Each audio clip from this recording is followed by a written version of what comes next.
right? You can touch him on the head, you can reinforce that behavior, you can tell him what a good lad he is, all of these things, because he needs to know that there's some form of investment that he has access to, right? Right.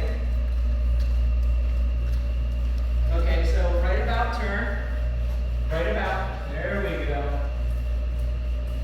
Okay, keep moving, right? There you go. Because when he hangs back like that, he's kind of going, where am I supposed to go? So just move a little quicker.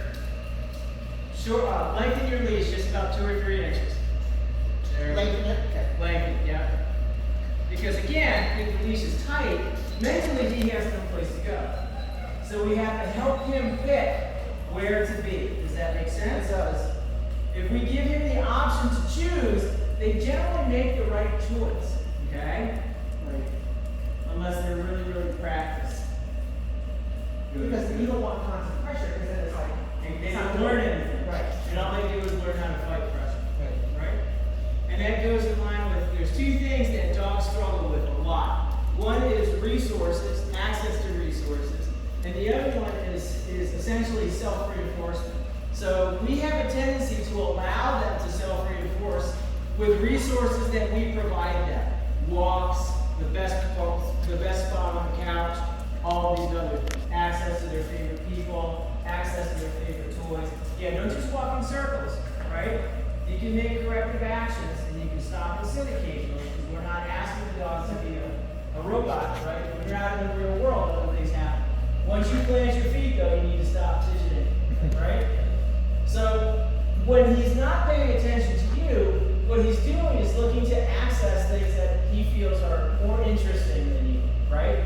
Not that you're a dullard or anything like that, but he's like, yeah, I love my mom, but rabbit, squirrel, right? What we're practicing in these spaces between spaces when it's neutral and boring is looking for the look that he's giving something else when he's not looking at you, right? And this is important because we're correcting his failure to pay attention to you. We're not waiting for explosive behavior like when he drags you off your feet. We're waiting for the moment when he goes, yeah, you're not interesting anymore, and zeroes in on something else.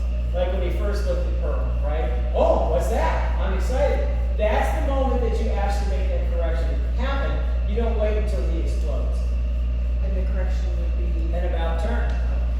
Okay? And at that point in time, what you're doing is you're simply your 2 fingers, you're dropping that portion of the leash with your right hand, just drop that portion of the leash as you're making an about turn to the right and running like hell in the opposite direction.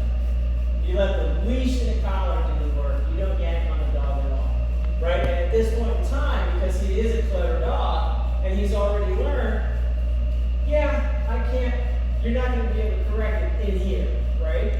The other dog that we have in here is a total different idiot, and I don't really want that action, so I don't want to put him in a situation where he's overstimulated, and besides he's working the camera, and I'm not handling that dog. But basically, it's basically what needs to happen is we put him in front of something that we know is going to pique his interest, but not to overwhelm him, right? So this is when we go to things like toys, right? What's his favorite toy? How many of these squeaks? None of these squeak because I don't like squeaky toys, right? But does he like balls and stuff like that? Okay, so I'm going to make this animate. Right there, you should correct. Okay, not go backwards, just go forward. Right? Everything we do in opposition to the dog's direction, right? So if I fling this back behind him and he goes to turn around, you're simply going to march forward and then turn. Okay. But you're not going to turn back towards the thing. You're going to turn just because this is the only other avenue available to you. Does that make sense? Right? There we go. Now turn this way. Okay. Keep going. About turn. Or that. Which is fine. Okay, that's fine. And the thing is basically when we start littering the floor with stuff that we know, right? Just pick a direction. Straighten your right arm.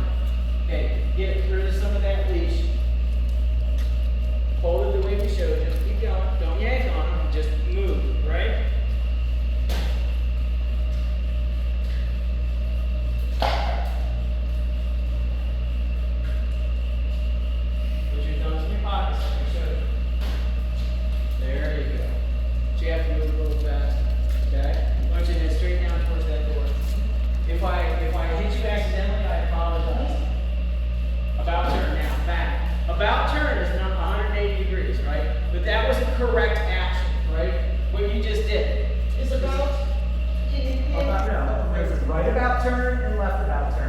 When we just say about turn, it's always to the right.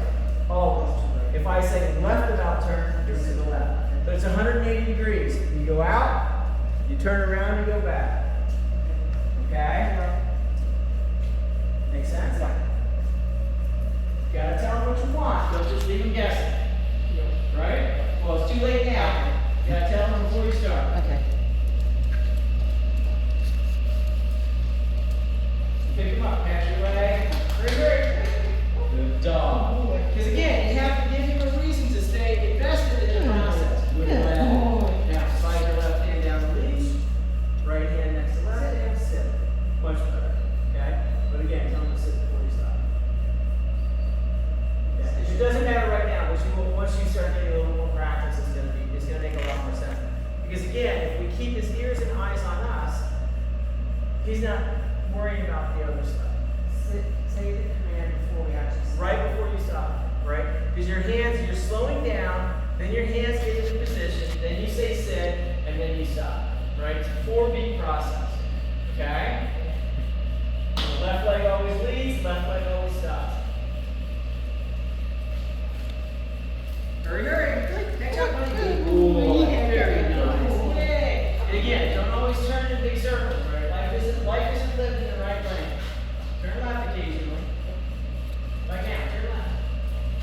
There you go. Turn left again. There you go. Now you're cooking with gas. Good.